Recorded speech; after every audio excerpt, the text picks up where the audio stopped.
the silence that terrifies. Have you ever been surrounded by people and still felt completely alone? Not physically alone, not abandoned in a way others can see, but alone in a way that settles inside your chest, where no one else can reach.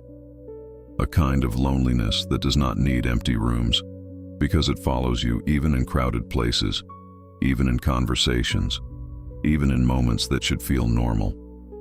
There is a silence that does not come from the outside world. It is not the absence of sound, but the presence of something deeper. It rises from within, slowly, quietly, until it fills every corner of your mind. And when it takes over, your thoughts begin to echo in ways you cannot ignore. You start remembering things you tried to forget, words that stayed with you, moments that made you question your worth, regrets that grow heavier each time they return. And suddenly, your own mind becomes a place you cannot escape. You try to distract yourself. You reach for anything that can break the feeling. You scroll through endless content, hoping to silence the noise inside. You keep yourself busy, hoping that movement will replace meaning. You talk to people, but your words feel distant, as if you are not fully there. And then, when everything slows down, even for a moment, it comes back stronger. That weight in your chest, that emptiness that has no clear reason, that quiet question that begins to form inside your mind, asking you something you cannot easily answer. Why do I feel this way when nothing around me seems wrong? This is where most people lose control, not because they are weak, but because they misunderstand what is happening. They believe the problem is the absence of people, the lack of noise, the distance from others. So they chase presence, distraction, connection, hoping that something external will fix what they feel inside. But what if that is not the real problem? What if the silence is not something to escape, but something that is revealing something you have been avoiding? Because in that silence, something becomes clear. Not the world around you, but the world within you. The thoughts you never questioned, the beliefs you accepted without resistance. The voice that has been shaping how you see yourself, how you see others, and how you see your place in this world. And if you are honest, that voice is not always kind. It reminds you of your failures more than your growth. It magnifies your insecurities more than your strength. It repeats the same narratives until they feel like truth, even when they were never meant to define you. This is the moment where most people try to escape, because facing this is uncomfortable. It requires something that few are willing to do. It requires stillness without distraction. It requires awareness without denial. It requires the courage to look at your own mind and admit that not everything inside you is aligned with truth. But this is also the moment where everything can change, because the silence you fear is the same place where clarity begins. It is where illusions lose their power, where false narratives can be exposed, where your mind can finally be seen for what it is, not as an enemy you cannot control, but as something that can be trained, directed, and disciplined. The question is not whether you will experience this silence. Everyone does. The question is what you will do when it arrives. Will you run from it, allowing your mind to grow stronger in the dark, shaping your reality without your awareness? Or will you stay, face it, and begin to understand what is really happening inside you? Stay with me, because what you are about to understand will not just change how you deal with loneliness. It will change how you deal with your own mind. The invisible enemy, your mind against you. Loneliness is not your real problem. The way your mind reacts to it is. Most people never question this. They feel something, and immediately assume that what they feel must be true. They do not pause, they do not observe, they do not challenge the narrative forming inside them. They simply accept it. And that is where the trap begins. Your mind is not a passive observer. It is an active interpreter.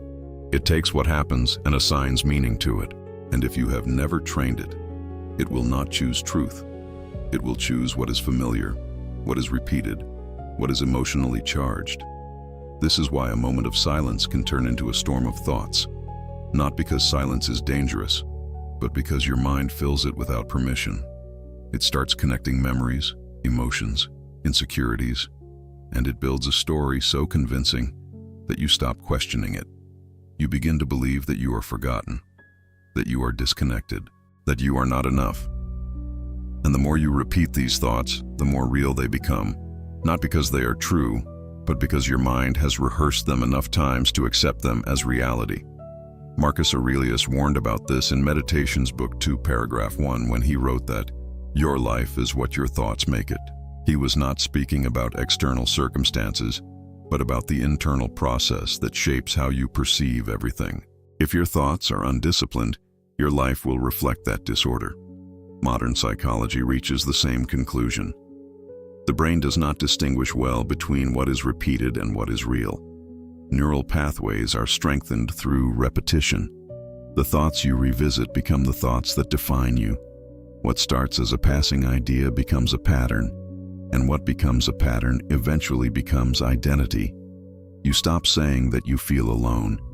You start saying that you are alone. And once that shift happens, your mind begins filtering everything through that belief. You ignore signs of connection. You overlook moments of meaning. You dismiss opportunities that contradict your internal story. You begin to live inside a version of reality that your mind has constructed.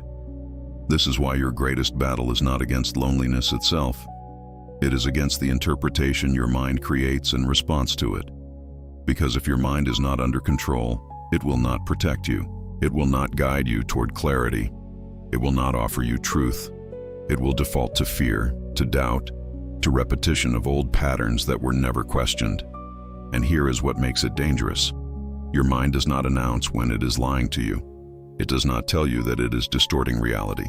It presents its thoughts with certainty, with confidence, with emotional weight, making it almost impossible to distinguish between what is true and what is constructed. This is why people suffer in silence while everything around them appears normal. The battle is not visible because it is happening in the interpretation, not in the circumstance.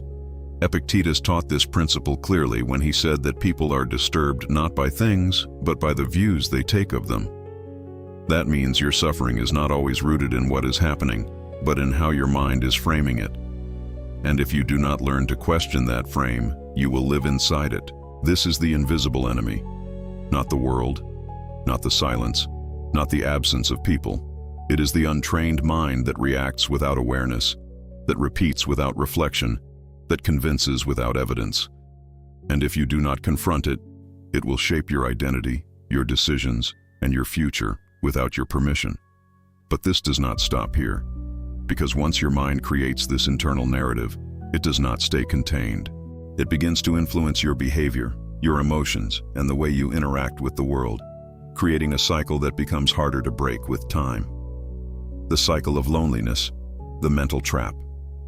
What your mind creates does not stay inside you. It begins to move, to influence, to shape the way you act, the way you withdraw, the way you see the world around you. And this is where loneliness stops being a moment and becomes a cycle. It starts quietly. You feel alone, and your mind begins to interpret that feeling. It tells you that something is missing, that something is wrong, that you are somehow disconnected from others in a way that cannot be fixed. At first, it feels like a reaction, but soon it becomes a pattern. Those thoughts begin to repeat, and with repetition, they gain strength. The more you think them, the more they feel true. The more they feel true, the more your behavior begins to align with them. You pull back without noticing. You speak less. You avoid reaching out. You assume others will not understand, so you do not give them the chance. You start creating distance, not because the world pushed you away, but because your mind convinced you that distance was already there. And then something subtle happens. The more you withdraw, the more you confirm what your mind has been telling you. The less you engage, the more isolated you feel. The more isolated you feel, the stronger the original thought becomes. And now, what started as a feeling has become a self-sustaining loop. This is the trap. You are not trapped by your situation. You are trapped by the story your mind keeps repeating. And the danger of this story is that it feels personal. It feels specific. It feels uniquely yours. But in reality, it follows a predictable pattern that has been observed for centuries. The human mind, when left without discipline, tends to move toward negative interpretation, especially in moments of uncertainty and silence. This is why the Stoics insisted on examining thoughts before accepting them. They understood that not every thought deserves belief. In Enchiridion paragraph 5, Epictetus teaches that it is not events themselves that disturb us, but our judgments about them. That means the cycle does not begin with loneliness itself, but with the meaning your mind assigns to it. And once that meaning is accepted, everything else follows. You begin to see the world through a narrower lens. Neutral situations start to feel negative. Silence feels like rejection. Distance feels like abandonment. And without realizing it, you begin to live inside a reality that is being constantly reinforced by your own interpretations. This is why breaking the cycle is not about changing your environment first. It is about interrupting the pattern inside your mind. Because if the pattern continues, even if your circumstances change, your experience will remain the same. You can be surrounded by people and still feel alone. You can be in conversation and still feel disconnected. You can have opportunities for connection and still avoid them.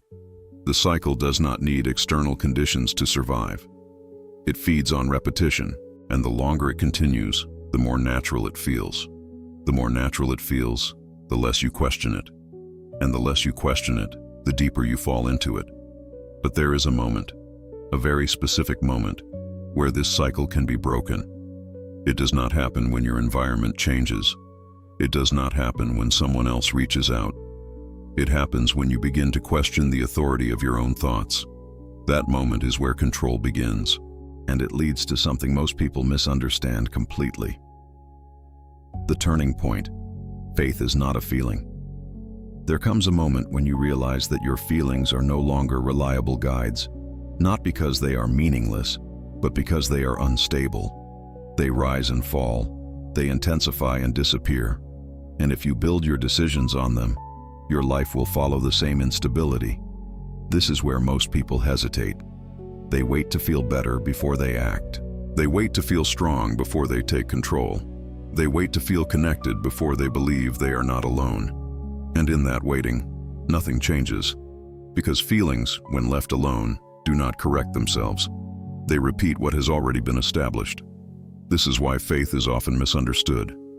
Faith is not what you feel.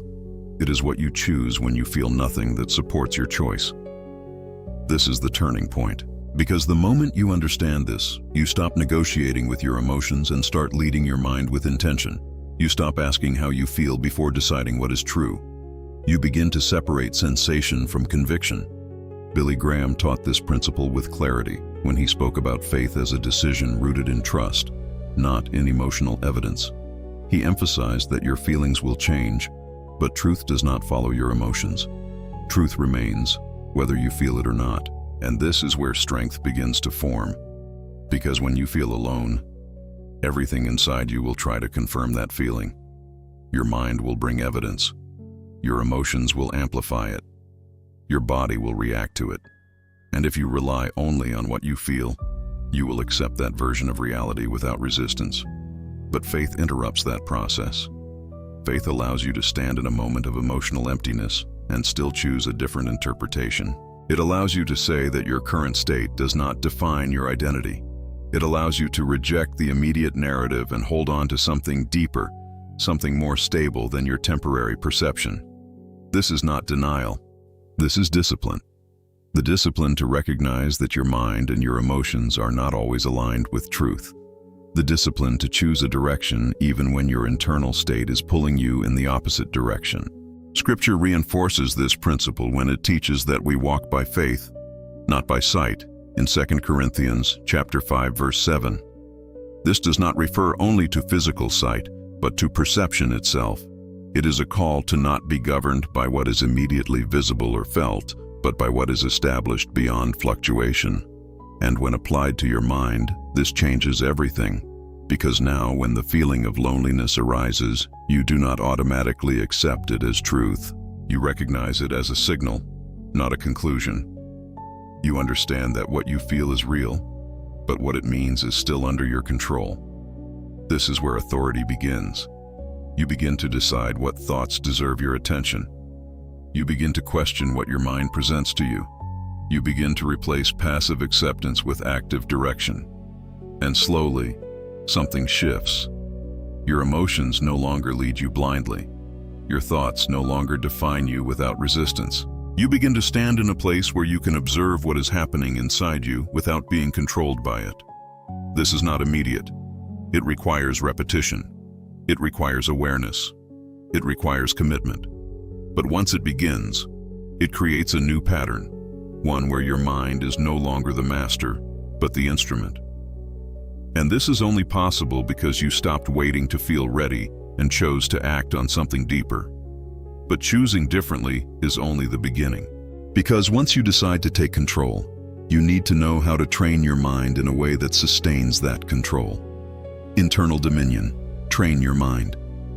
Deciding to take control of your mind is not enough. Decision without structure fades. Intention without discipline dissolves under pressure. If you do not train your mind, it will return to what is familiar, and what is familiar is often what has been hurting you. Control is not a single act. It is a process. It is built through repetition, through awareness, through deliberate interruption of patterns that once operated without your consent. And this is where most people fail. They try to control their mind only when they feel overwhelmed. They react instead of preparing. They fight the storm after it has already taken shape. But true control is built before the storm begins. It is developed in moments of awareness, in moments where you choose not to follow the first thought that appears. The first discipline is silence with intention. Not the silence of isolation, but the silence of observation. The ability to stop reacting immediately to what you think and feel. When a thought arises, you do not chase it. You do not expand it. You do not feed it. You pause. This pause is where power begins. Because most thoughts gain strength through reaction. The moment you engage without awareness, you give them continuity. But when you observe without reacting, you break that automatic chain. You create distance between you and the thought. This leads to the second discipline, which is understanding that you are not your thoughts. This is one of the most important distinctions you can make. Your mind produces thoughts constantly, but production does not equal identity. A thought appearing in your mind does not mean it represents who you are or what is true. If you accept every thought as yours, you lose control. If you observe thoughts as events, you gain authority.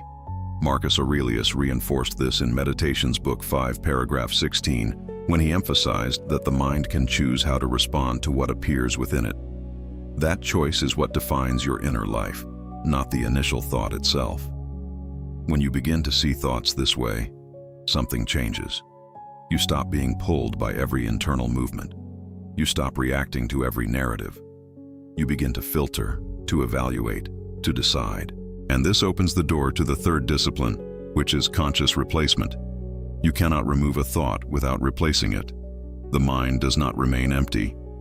If you eliminate a pattern without introducing another, the old one will return because it has already been reinforced through repetition. This is why you must actively choose what you allow to remain. When your mind presents a thought that weakens you, you do not argue with it endlessly. You replace it with something that aligns with truth, not with empty positivity, but with something grounded, stable, and intentional. If your mind tells you that you are alone in a way that defines your worth, you reject that interpretation and replace it with the understanding that your current state does not define your identity or your future. If your mind tells you that nothing will change, you replace that with the recognition that patterns change when actions change, and you are in control of your actions. This is not about forcing belief. It is about directing focus. Because what you focus on repeatedly becomes what your mind strengthens, and what your mind strengthens becomes what you experience most often. This is why you do not control your life until you control your thoughts. Your actions follow your thinking. Your emotions follow your interpretation. Your identity follows what you consistently accept as true. And when you train your mind through silence, observation, and replacement, you begin to shift all three. This is how control is built. Not through force, but through discipline. Not through denial, but through awareness. Not through waiting, but through action repeated over time. And as this process strengthens, something deeper begins to emerge. Because once your mind is no longer dominating you, you become able to perceive something that was always present, but never noticed. The truth that sets you free: you are not alone. There is a difference between being alone and believing that you are alone in a way that defines your existence. One is a moment. The other is a conclusion your mind has accepted without full awareness. When your mind is untrained, it fills silence with absence. It interprets distance as abandonment. It turns temporary isolation into a permanent identity. And the more you accept that interpretation, the more real it feels. But once you begin to discipline your mind, something becomes clear. You were never as alone as you thought. The silence did not mean you were abandoned. It meant you were finally able to hear what had always been there, beneath the noise, beneath the distractions, beneath the constant need to escape yourself. Most people fear silence because it removes everything they use to avoid themselves. It removes the external validation, the constant stimulation, the illusion of connection that depends on activity. And when all of that is gone, they feel exposed. But exposure is not the same as abandonment. It is revelation. It reveals what you have been depending on. It reveals what you have been avoiding. It reveals the structure of your inner world and whether it is stable or fragile. And in that revelation, something else exists, something most people overlook. Presence. Not the presence of people, not the presence of noise, but a deeper presence that does not depend on circumstances. A presence that remains when everything else is removed. This is what faith begins to uncover. Because faith is not only about believing when things are clear, it is about recognizing what is real when everything feels uncertain. It is about understanding that absence of feeling does not equal absence of truth. Scripture expresses this when it speaks of a presence that does not leave or abandon, as written in Hebrews chapter 13, verse 5. This is not a statement designed to comfort emotion temporarily. It is a declaration meant to anchor the mind in something that does not change. And when you begin to anchor your mind in something stable, your interpretation of silence changes. You no longer see it as emptiness. You begin to see it as space. Space to think without interference. Space to observe without pressure. Space to grow without distraction. This is why some of the strongest individuals in history were shaped in moments of isolation. Not because they enjoyed being alone, but because they used those moments to build something within themselves that could not be shaken by external conditions. They learned to stand without constant reinforcement. They learned to think without constant influence. They learned to act without needing approval. And this is what you begin to develop when you stop fearing loneliness and start understanding it. You begin to see that your value is not determined by how many people are around you. Your stability is not dependent on how much noise surrounds you. Your identity is not defined by the absence or presence of others. It is defined by what you build within yourself when no one else is there. And once you reach that point, something shifts permanently. You no longer seek connection out of desperation. You seek it from strength. You no longer fear silence. You use it. You no longer feel abandoned. You understand that what you thought was absence was actually an opportunity to recognize something deeper. But there is one final transformation that needs to happen. Because understanding that you are not alone changes your perception, but understanding why you were placed in that silence changes your purpose. The deep revelation. Loneliness as training. What if this is not abandonment? What if this moment you have been resisting, this silence you have been trying to escape, this weight you have been carrying without understanding, is not meant to break you but to prepare you? This is the shift that changes everything. Because as long as you see loneliness as something happening against you, you will resist it. You will try to avoid it, numb it, replace it. But the moment you begin to see it as something happening for you, your entire posture changes. You stop running. You start observing. You stop asking why this is happening to you. You begin asking what this is building within you. And that question opens a different level of awareness. Every moment of isolation forces you into confrontation with yourself. Not the version you show to others, not the version shaped by expectations, but the version that exists when there is no audience, no validation, no distraction. And that confrontation is uncomfortable for a reason. Because it exposes everything that is weak, everything that is untrained, everything that has been avoided. Your lack of discipline becomes visible. Your dependence on external approval becomes clear. Your inability to sit with your own thoughts becomes undeniable. But this exposure is not punishment. It is refinement. In the same way that pressure shapes strength, isolation reveals what needs to be strengthened. It removes the support you have been leaning on, so you can develop the stability you never built. This is why discipline is often born in silence. No one is watching. No one is rewarding. No one is correcting. It is just you, your mind, and your choices. And in that environment, excuses lose power. What remains is what you truly are, and what you are willing to become. This is where mental strength is forged, not in comfort, not in constant connection, but in the moments where you have to lead yourself without external reinforcement, where you have to decide your direction without emotional certainty, where you have to act without immediate validation. James chapter 1 verse 3 teaches that the testing of your faith produces perseverance. This is not a distant concept. It is a direct description of what happens when you remain in difficulty without escaping it. Something is built that could not be built any other way. And loneliness, when understood correctly, becomes one of those tests. It trains your focus. It trains your discipline. It trains your ability to stand firm when your emotions are unstable. It forces you to separate who you are from what you feel. And over time, this creates something rare.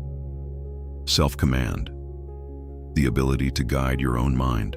The ability to remain steady when everything inside you wants to react. The ability to choose your direction without being controlled by your immediate state. This is why not everyone emerges stronger from loneliness, because not everyone chooses to use it. Some allow it to define them, others allow it to refine them. And the difference is not in the experience itself, but in the interpretation and the response. If you see it as loss, you will shrink. If you see it as preparation, you will grow. This is the revelation most people never reach. They spend their lives trying to avoid the very conditions that could have built the strength they are searching for. They seek comfort without realizing that comfort does not create resilience. But you are beginning to see differently now. You are beginning to understand that this moment has a purpose, that this silence has a function, that this phase is not random. It is shaping you in ways that will only become clear if you endure it with awareness. And once you understand that, you are no longer the same person inside that experience. You are no longer someone being affected. You are someone being trained.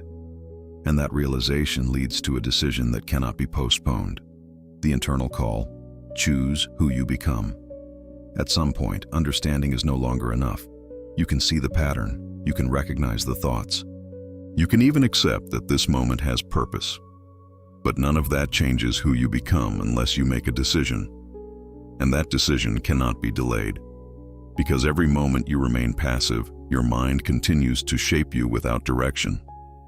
Every thought you do not question continues to gain strength. Every pattern you do not interrupt continues to define your identity. You are always becoming something. The only question is whether you are choosing it. This is the internal call most people try to ignore. Not because they do not hear it, but because they understand what it requires. It demands responsibility. It demands discipline. It demands that you stop blaming what you feel and start directing what you do. And that is uncomfortable, because it removes the excuse that your current state is outside your control. It removes the idea that you must wait for something external to change before you can change. It places the responsibility exactly where it belongs, with you. You can either allow loneliness to weaken your mind, or you can use it to strengthen your identity. You can either let your thoughts run without resistance, or you can begin to govern them with intention. You can either continue reacting, or you can start deciding. There is no neutral position. Even inaction is a choice, and that choice has consequences. Because if you do not take control of your mind will take control of you. This is why this moment matters. Not because of what you feel, but because of what you choose to do with what you feel. You are not defined by the presence of loneliness. You are defined by your response to it. This is what separates those who remain trapped from those who transform. The ones who remain trapped wait for relief. The ones who transform create structure. They decide who they will be before their emotions agree with them. They act before they feel ready. They lead themselves when no one else is there to do it for them. And this is where identity is formed. Not in comfort, not in approval, not in constant connection, but in the moments where you have to choose your direction without support. This is where you decide whether you will become someone who is controlled by internal chaos or someone who commands internal order. Because make no mistake, both paths are being built right now. Every thought you accept without question builds one identity. Every thought you challenge builds another. Every moment you give in to the narrative of weakness reinforces it. Every moment you resist it weakens its influence. This is not about perfection, it is about direction. You will not control your mind in a single moment, but you will begin to shape it the moment you decide that it will no longer shape you without resistance. And that decision has to be made now, not later, not when you feel stronger, not when circumstances improve, now. Because the longer you wait, the more reinforced the old patterns become, and the more reinforced they become, the harder they are to break. But the moment you choose differently, something shifts. You are no longer reacting to your mind, you are leading it. And once you take that position, there is only one thing left to understand: the final truth. You were being prepared to stand. You thought this was about loneliness. You thought this was about silence, about absence, about something missing in your life that needed to be filled. But now you can see it more clearly. This was never just about what you felt. It was about what was being formed inside you while you felt it. You were not placed in these moments to collapse. You were placed here to learn how to stand. Stand without constant reassurance. Stand without depending on the presence of others to feel whole. Stand without needing noise to escape your own thoughts. Stand with clarity, with discipline, with a mind that no longer turns against you in the dark. This is what most people never reach. They spend their lives trying to avoid the very conditions that could have made them stronger. They chase distraction, they chase validation, they chase anything that keeps them from facing themselves. And in doing so, they remain dependent, unstable, easily shaken by the smallest shift in their environment. But you have seen something different. You have seen that the real battle was never outside. It was always within. And more importantly, you have seen that this battle can be trained, directed, and mastered. This is where everything begins to change. Because once you understand that your mind can be shaped, you are no longer a victim of your thoughts. You are no longer someone who waits for emotions to align before taking action. You become someone who decides first and feels later. This is what applied faith looks like. It is not passive belief. It is not waiting for certainty. It is the act of standing firm when your emotions offer no support. It is the ability to move forward when your mind presents resistance. It is choosing truth over feeling, direction over impulse, discipline over comfort. And that choice, repeated over time, creates a different kind of strength. A strength that does not depend on circumstances. A strength that does not disappear in silence. A strength that remains when everything else is removed. This is why you were never truly alone. Even in your lowest moments, something was being built. Even when you did not understand it, your awareness was growing. Your ability to observe, to question, to resist, to choose, all of it was being shaped in ways that only become visible when you stop running from the process. You were not abandoned. You were being trained to stand in a way that does not require constant support. And once you reach that point, loneliness loses its power. It no longer defines you. It no longer controls your thoughts. It no longer shapes your identity. It becomes something you understand, something you use, something that no longer has authority over you. Because now you have something stronger, a disciplined mind, a directed focus, a faith that does not depend on what you feel, and that changes everything. Not just in how you experience loneliness, but in how you experience life itself. Because the moment you take control of your mind is the moment you stop being shaped by circumstance and start shaping your own path. And once that begins, there is no returning to who you were before.